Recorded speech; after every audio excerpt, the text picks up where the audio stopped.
शांति। ओम शांति।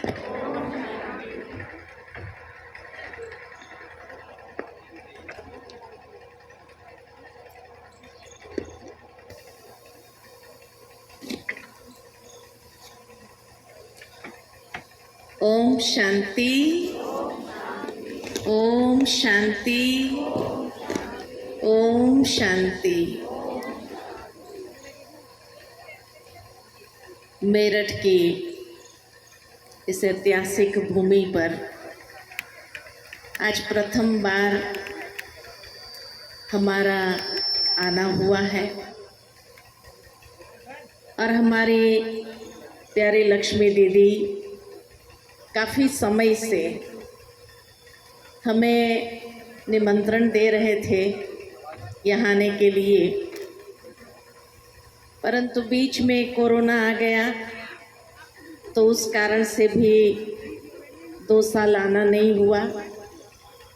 लेकिन इस साल उन्होंने अपनी योग शक्ति से खींच ही लिया और विशेष उनके दिल में आप सबके प्रति जो प्यार है, उस प्यार के आधार पर उनकी यही भावना रही कि नहीं, मेरठ की धरनी पर दीदी आपको आना ही है। तो इसीलिए आज यहाँ पहुँचे हैं और जब से आए हैं उनका प्यार बरसता ही जा रहा है। क्या करूं, क्या नहीं करूं, क्या खिलाऊं, क्या नहीं खिलाऊं, बहुत भावनाओं से ओतप्रोत है। भाई जी ने सुनाया कि यहाँ तो क्रांतिवीर पैदा हुए, आक्रोश की भावना आ जाती है, लेकिन हमारी लक्ष्मी दीदी में तो कोई आक्रोश की भावना मुझे नज़र नहीं आई। शायद उन्होंने अपने प्यार की भावनाओं से यहाँ का आक्रोश ही समाप्त कर दिया, पिघाल दिया। तो इसीलिए कहा कि आज बहुत अच्छा लग रहा है आप सबके बीच में आते हुए, और विषय भी उन्होंने बहुत सुंदर चुन करके रखा है कि वर्तमान समय में जरूर है कि हर एक के जीवन में तनाव,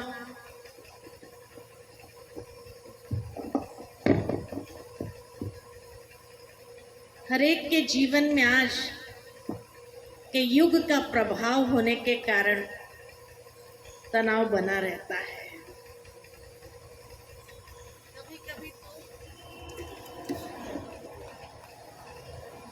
कभी कभी तो आज के मानव ने तनाव के साथ इस कदर दोस्ती कर दी है कि जिस दिन तनाव नहीं होता है तो तनाव क्यों नहीं है उसका तनाव हो जाता है। क्योंकि आज का मनुष्य समझता है कि तनाव बिना जिंदगी कैसे हो सकती है। तनाव तो रहता ही है,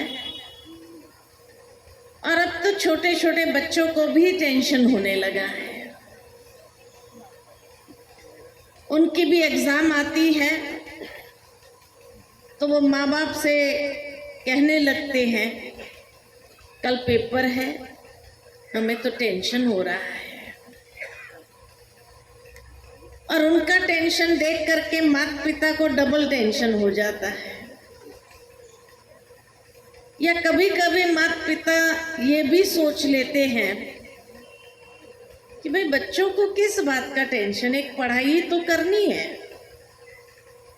उनको क्या, कौन सा पैसा कमाना है, रिश्ते निभाने हैं, जिम्मेवारी उठानी है, कोई कर्तव्य पालन करना है, उनको किस बात का टेंशन हो सकता है। तब कभी कभी बड़े सोचते हैं कि आजकल के बच्चे भी बड़ों जैसी भाषा बोलने लग गए हैं। वास्तव में बड़ों जैसी भाषा नहीं बोल रहे हैं। आज की दुनिया के अंदर हर कोई को टेंशन होता ही है। और ये टेंशन क्या चीज है? तो जिस तरह से आज के समय में थोड़ा सा अगर हवामान परिवर्तन होता है और किसी को सर्दी जुकाम बुखार हो जाता है, वो डॉक्टर साहब के पास जाता है और अगर डॉक्टर से पूछे कि मुझे ये सर्दी जुकाम बुखार क्यों हुआ, तो डॉक्टर साहब यही कहेंगे वायरल है, कुछ नहीं है। और पूछने पर कि ये वायरल मुझे ही क्यों हुआ, तो डॉक्टर साहब यही कहेंगे कि आपके अंदर शारीरिक प्रतिरोधक शक्ति यानी इम्यूनिटी जिसको कहा जाए वो क्षीण है, इसलिए बाहर के वायरस ने अटैक किया तो आपको ये वायरल फीवर हो गया। शारीरिक प्रतिरोधक शक्ति की कमी या क्षीण होना अनेक रूप से व्यक्ति को भीतर से कमजोर करता है। ठीक इसी तरह तनाव माना क्या? तनाव माना जब हमारी आध्यात्मिक प्रतिरोधक शक्ति क्षीण हो जाती है तो हर छोटी बड़ी बात हमारे मन को प्रभावित करती है। कुछ छोटी सी बात भी आती है तो चिड़चिड़ापन आता है, फिर गुस्सा आता है, फिर छोटी छोटी बातों में टेंशन होने लगता है। ये सब कुछ लक्षण के रूप में नजर आता है। तो आध्यात्मिक प्रतिरोधक शक्ति क्षीण हो जाना, स्पिरिचुअल इम्यूनिटी की कमी है। इसलिए आज की दुनिया के अंदर WHO वर्ल्ड हेल्थ ऑर्गेनाइजेशन ने कंप्लीट हेल्थ की डेफिनेशन में व्याख्या यही किया कि कंप्लीट हेल्थ माना खाली फिजिकल रूप से हेल्दी होना, उसको ही हेल्दी नहीं कहा जाता। मानसिक रूप से भी व्यक्ति स्वस्थ होना चाहिए, भावनात्मक रूप से भी व्यक्ति स्वस्थ होना चाहिए, इमोशनल रीति से भी, और स्पिरिचुअल रूप से भी व्यक्ति को स्वस्थ होने की आवश्यकता है। तो शारीरिक, मानसिक, भावनात्मक और आध्यात्मिक रूप से जब ये चारों ही पहलू से व्यक्ति स्वस्थ होता है उसको कहा जाता है कंप्लीट हेल्थ। तो ये जागृति जरूर आई है कि हमें भी अपने जीवन के अंदर आध्यात्मिक रूप से स्वस्थ होने की आवश्यकता है। नहीं तो मन हमारा छोटी छोटी बातों में रिएक्ट जरूर करता है। जैसे हवामान परिवर्तन हुआ, शरीर रिएक्ट करता है, ठीक इसी तरह आध्यात्मिक रूप से कमजोरी आ जाती है तो मन रिएक्ट करता है। और फिर कहने में व्यक्ति एक ही बात कहता है, मुझे गुस्सा बहुत जल्दी आता है, आप प्लीज बुरा नहीं मानना। एक ही कमजोरी है, गुस्सा बहुत जल्दी आता है। पहले इतना नहीं आता था, आजकल बहुत आता है, कहते हैं ना ऐसा। बच्चों को भी हम देखते हैं, पहले इतने अच्छे स्वीट होते थे और आजकल बच्चे भी इतना रिएक्टिव हो रहे हैं, हर छोटी बड़ी बात में भी कितना रिएक्शन उनका आता है तो ये बताता है कि आध्यात्मिक रूप से स्वस्थ नहीं है, तभी ये रिएक्शन निकल रहा है। और आज अगर ये हालत है तो आगे चल करके क्या होगा? छोटी छोटी बातें टेंशन क्रिएट करेगी, उसके बाद स्ट्रेस होने लगेगा, फिर हाइपर होने लगेंगे बच्चे, हाइपर स्ट्रेस जिसको कहा जाता है। और तब तक भी हमारे अंदर जागृति नहीं आई तो नर्वस ब्रेकडाउन आएगा और फिर डिप्रेशन के शिकार बनते हैं, क्योंकि इतना नेगेटिव थिंकिंग चल रहा है। नेगेटिविटी की एक्सपोजर बहुत अधिक है। आजकल आप देखेंगे तो छोटे बच्चे भी बिना मोबाइल के खाना नहीं खाते, और मोबाइल को भी ऑपरेट करना उनको इतना अच्छे से आ जाता है, छोटी एज में ही, किसी ने सिखाया नहीं तो भी। और YouTube में जाकर के अपने आप जो उनको देखना होता है वो क्लिक कर लेते हैं, और उसमें भी क्या देखते हैं? अब गौर करेंगे, लड़ाई झगड़ा, खून खराबा, यही चीज वो देखना पसंद करते हैं। और इसीलिए उनकी जहां नेगेटिविटी आई, नेगेटिव विचारधारा बनने लगती है, वो उनकी स्पिरिचुअल एनर्जी को ड्रेन करती है, आध्यात्मिक शक्ति को क्षीण जरूर बना देती है।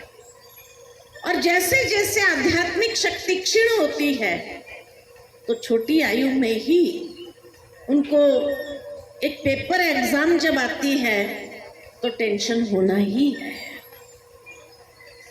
आज पेपर एग्जाम देख करके उनको टेंशन होता है, तो सोचो कल जीवन की वास्तविक परीक्षाएं जब आएगी तो क्या होगा?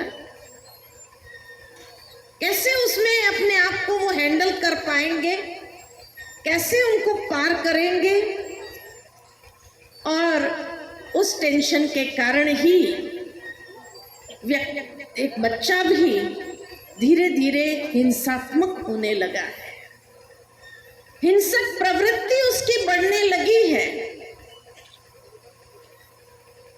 तब कहा कि आज आध्यात्मिक प्रतिरोधक शक्ति हर इंसान के अंदर बहुत क्षीण हो गई है।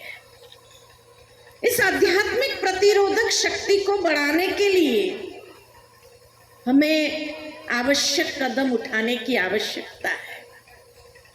कैसे उसको बढ़ाए? चाहे बच्चों को भी हम ऐसी आध्यात्मिक कहानियां सुना करके उनको उस तरफ मोड़ना आरंभ करें। पहले के ज़माने में जब दादा दादी नाना नानी की कहानियां होती थी, बच्चे बिना उन कहानियों के सुने सोते नहीं थे, और उन कहानियों के माध्यम से कहीं न कहीं उनके अंदर एक आध्यात्मिक चेतना की जागृति होती थी। लेकिन आज के युग में ये कहानियां विलुप्त होती जा रही है, क्योंकि मोबाइल ने उसकी जगह ले लिया है, और उसी मोबाइल पर वो देख देख करके, हिंसात्मक बातें देख देख करके सोने के अभ्यासी हो गए हैं। तब कहा कि आज के छोटी सी उम्र से ही उनके जीवन में तनाव तो बढ़ा ही है, और यह आध्यात्मिक प्रतिरोधक शक्ति क्षीण होती जा रही है। तनाव उसी का नाम है, तनाव और कुछ नहीं है, लेकिन आध्यात्मिक प्रतिरोधक शक्ति क्षीण होना। अब इसको बढ़ाएंगे कैसे? तो जैसे शारीरिक प्रतिरोधक शक्ति को बढ़ाने के लिए 3 चीज आवश्यक है। ठीक से भोजन चाहिए, मिनरल्स, विटामिन्स, न्यूट्रिएंट्स वाला भोजन चाहिए। दूसरा आराम चाहिए और तीसरा व्यायाम चाहिए। ये 3 चीजों से ही शारीरिक प्रतिरोधक शक्ति बढ़ती है। ठीक इसी तरह हमारी आध्यात्मिक प्रतिरोधक शक्ति को बढ़ाने के लिए भी ये 3 चीजें ही चाहिए। अच्छा खुराक चाहिए, आराम चाहिए और व्यायाम चाहिए। लेकिन शारीरिक नहीं, मन को अच्छा भोजन चाहिए। मन का भोजन क्या है? मन का भोजन है चिंतन। पॉजिटिव चिंतन की आवश्यकता है और जितना पॉजिटिव चिंतन हम अपनाते जाएंगे, ये शुद्ध और इतना श्रेष्ठ भोजन है मन के लिए। ये पॉजिटिव चिंतन से ही धीरे धीरे एक बहुत सुंदर बदलाव आने लगता है। एक बहुत सुंदर कहानी मुझे याद आती है कि एक बार एक कुम्हार था। कुम्हार के थोड़ी सी मिट्टी लेके आया और मिट्टी रौंदने लगा। सोचा इस मिट्टी का चिलम बना देता। तो चिलम बनाने के लिए जैसे ही मिट्टी को रौंदने लगा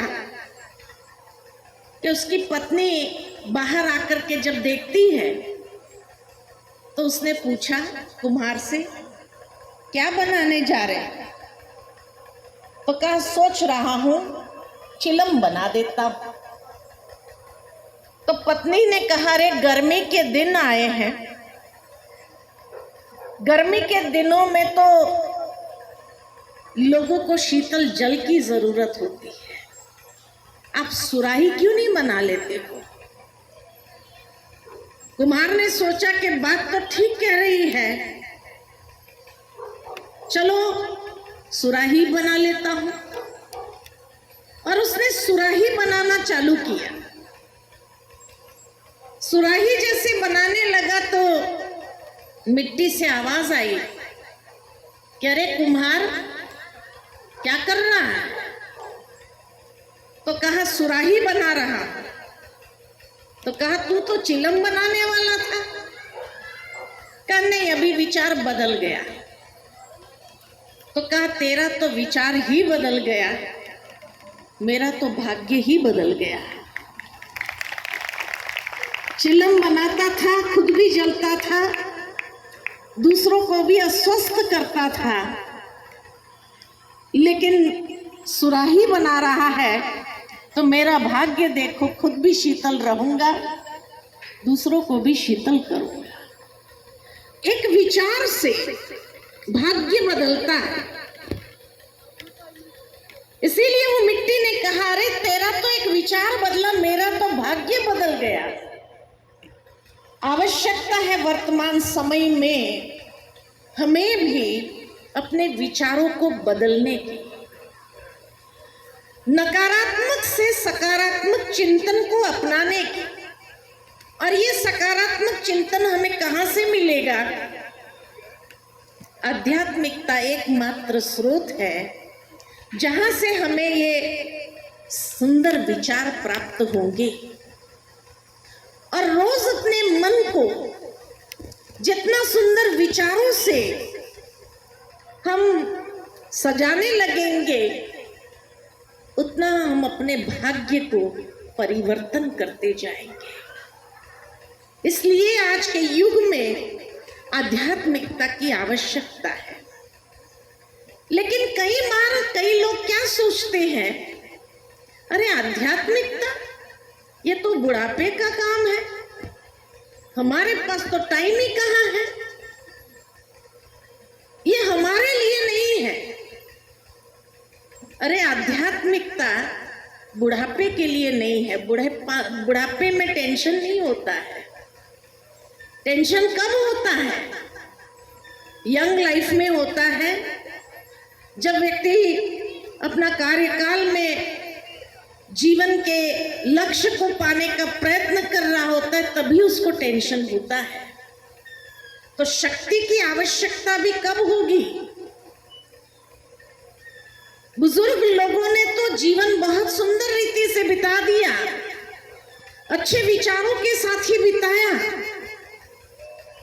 तभी तो आज इस पड़ाव तक भी उन्हें तनाव नहीं हो रहा है, या हर प्रकार की परिस्थिति में वो सहज अपने आप को संभाल सकते हैं, दूसरों को भी मोटिवेट कर सकते हैं। लेकिन आज चिड़चिड़ापन, गुस्सा, टेंशन ये कौन सी उम्र में हो रहा है? तो जिस उम्र में ये नकारात्मकता जीवन के अंदर आने लगे, तो उसी उम्र में तो आध्यात्मिकता की भी आवश्यकता है, अच्छे विचारों की आवश्यकता है।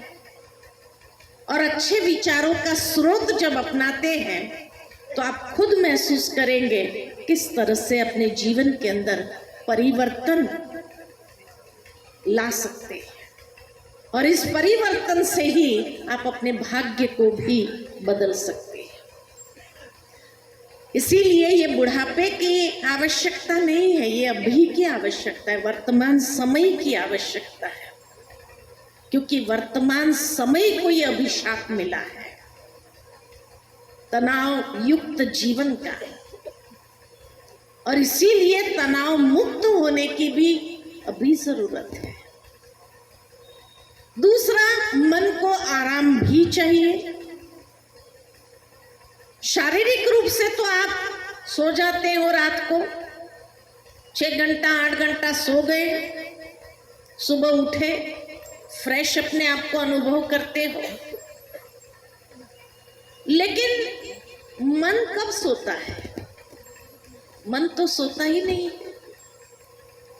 शरीर थका था तो शरीर सो गया, लेकिन सबकॉन्शियस लेवल पर मन तो चलता ही रहा, कुछ ना कुछ स्वप्न के रूप में चलता रहा, कुछ ना कुछ सबकॉन्शियस लेवल पर व्यक्ति को बहुत सारे विचार रात को डिस्टर्ब करते हैं, नींद खराब कर देते हैं।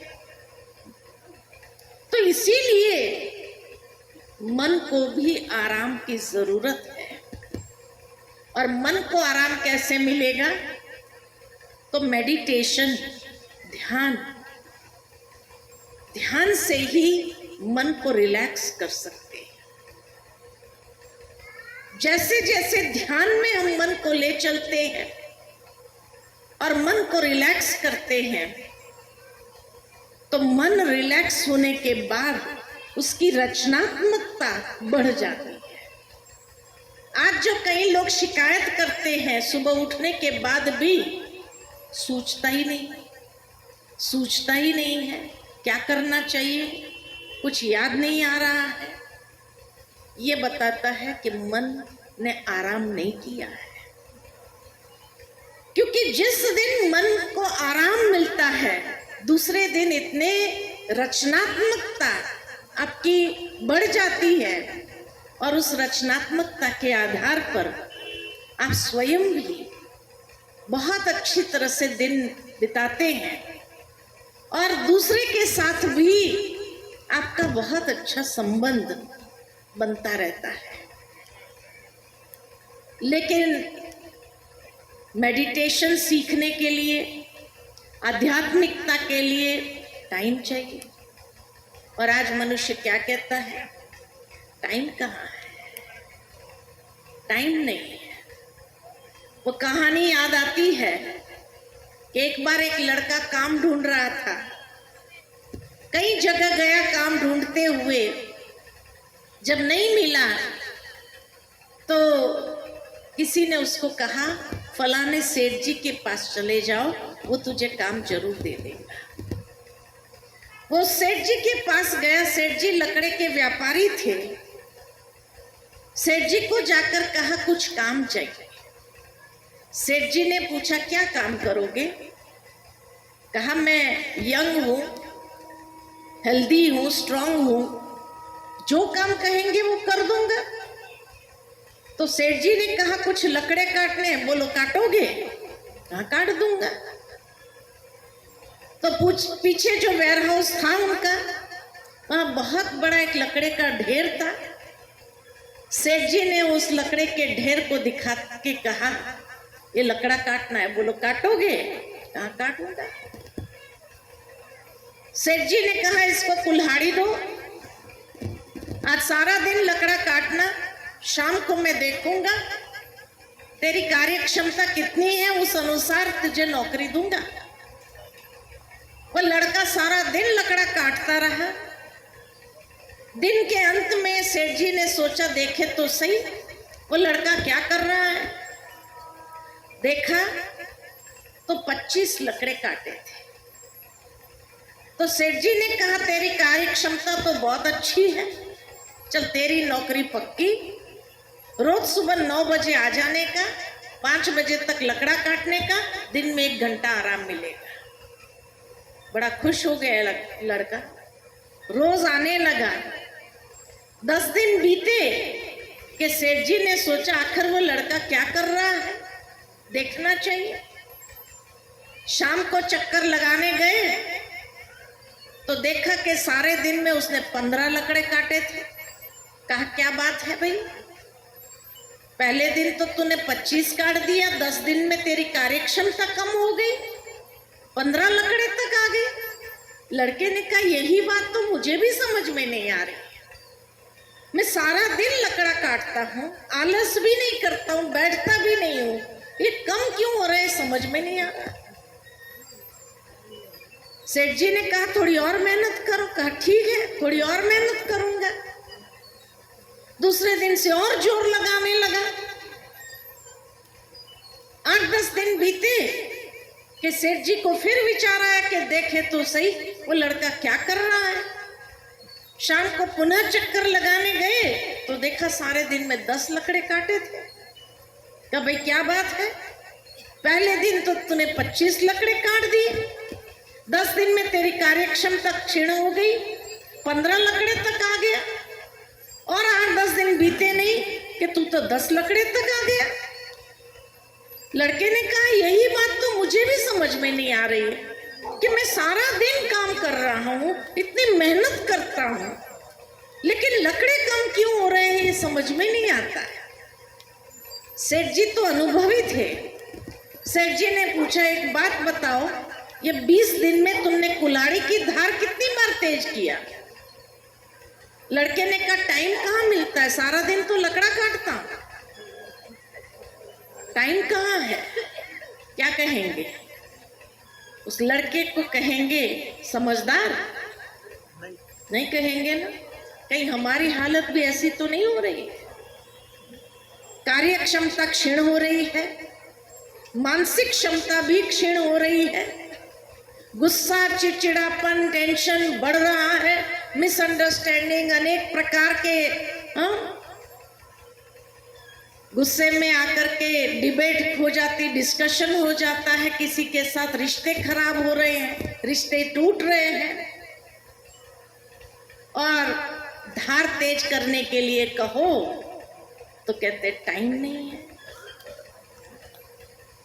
जिस तरह से उस लड़के को सेठ जी ने कहा अरे सुबह सुबह इस कुल्हाड़ी की धार तेज कर लेनी होती है तो कम मेहनत में ज्यादा आउटपुट निकलेगा।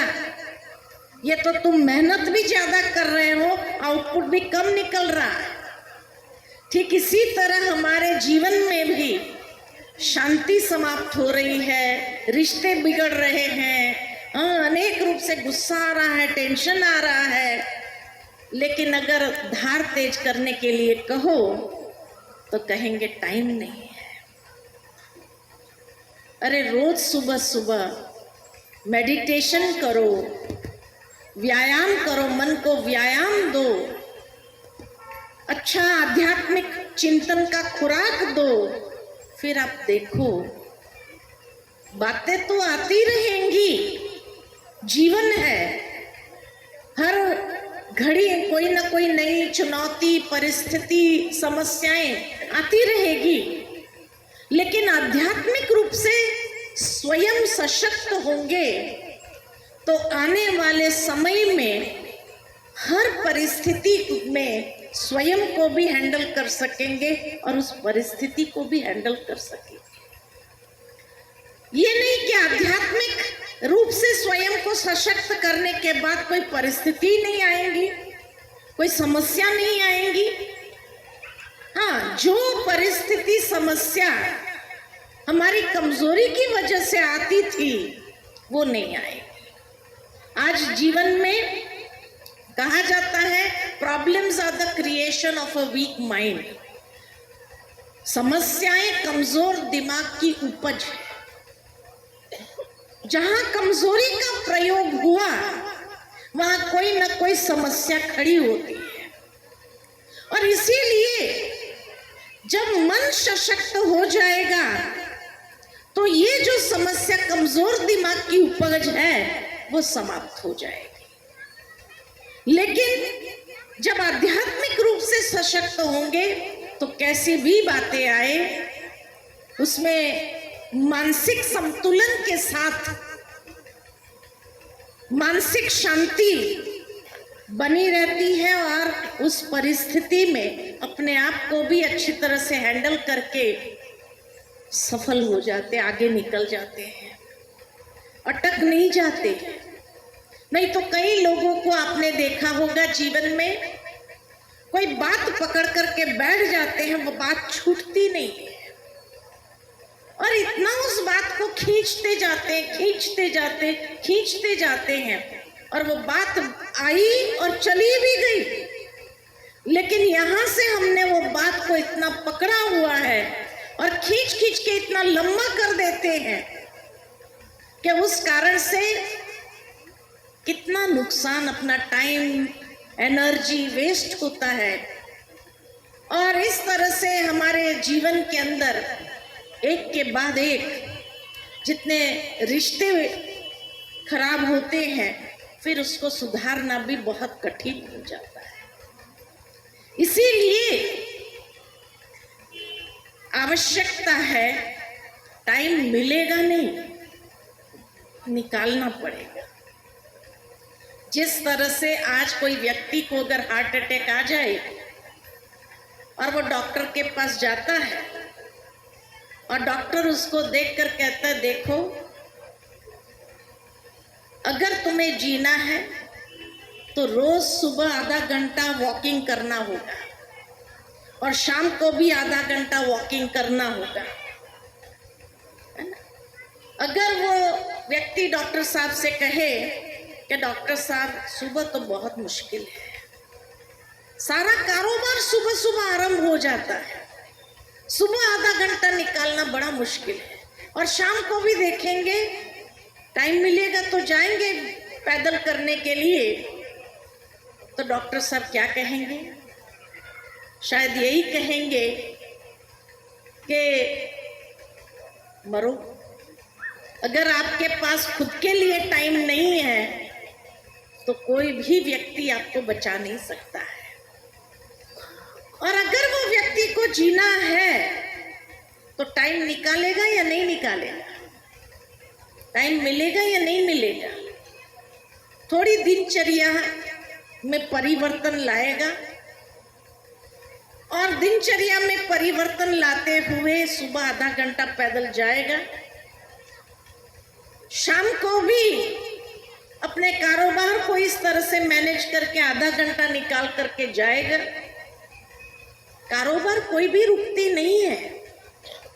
जैसे ही लोगों को पता चलता है कि भाई वो इस टाइम से इस टाइम पैदल जाता है, लोग फोन करने वाले पहले करेंगे या बाद में करेंगे।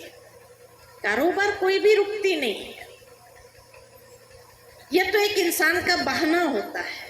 ठीक इसी तरह मन को भी आध्यात्मिक चिंतन, मेडिटेशन और उस मेडिटेशन को प्रैक्टिकल जीवन में प्रैक्टिस करना, ये व्यायाम करना जरूरी है। जब ये व्यायाम करने के लिए टाइम निकालता है, थोड़ा सा एडजस्टमेंट करता है, फिर देखो उसका जीवन कितना सुंदर हो जाता है। तो इसीलिए आध्यात्मिकता ये समय की पुकार है। हर कोई चाहता है मेडिटेशन सीखे और उस मेडिटेशन के आधार पर वो अपने आप को इतना सशक्त कर दे कि आने वाले समय में जो भी बातें आने वाली है, चाहे परिस्थिति आने वाली है, उसमें वो अपने आप को सहजता से मैनेज करके आगे बढ़े।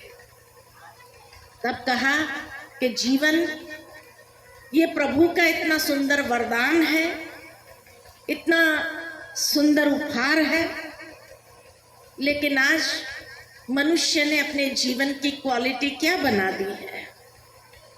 इसलिए क्यों नहीं उस बात के प्रति जागृत हो जाए और जागृति के साथ अपने आप में परिवर्तन अवश्य ले आए।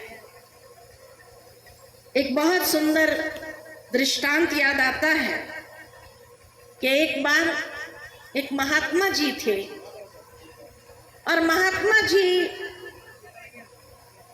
अपने आश्रम में थे। उसके पास एक शिष्य था जो बहुत अच्छा था, आज्ञाकारी था हर रीति से। तो महात्मा जी के मन में एक बार विचार आया कि क्यों नहीं मैं कुछ समय हिमालय में जाऊं और हिमालय में जाकर के थोड़ी तपस्या करूं और पीछे का ये आश्रम का कारोबार जो है, मेरा ये शिष्य है, उसको सौंप के जाता, 3-4 मास तपस्या करके वापस आ जाऊंगा। तो वो अपने शिष्य को बुलाता है और कहता है कि देखो, मैं कुछ समय के लिए हिमालय में जाना चाहता हूँ तपस्या करने के लिए। मैं चाहता हूँ कि इस आश्रम का कारोबार पीछे से आप संभालो। तो उसने कहा ठीक है, मैं संभालूंगा।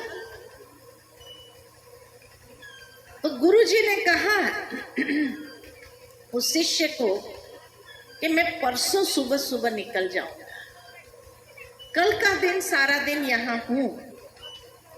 अगर आपको कारोबार संबंधित कोई बात पूछनी हो तो आप मुझे पूछ सकते हो। ठीक है, लेकिन गुरुजी ने कहा एक बात याद रहे, कल मेरा मौन का दिन है, मैं मौन में रहूंगा, लेकिन फिर भी आप मुझे कुछ भी पूछेंगे मैं लिख करके जवाब दे दूंगा। का ठीक है। रात को सो गए।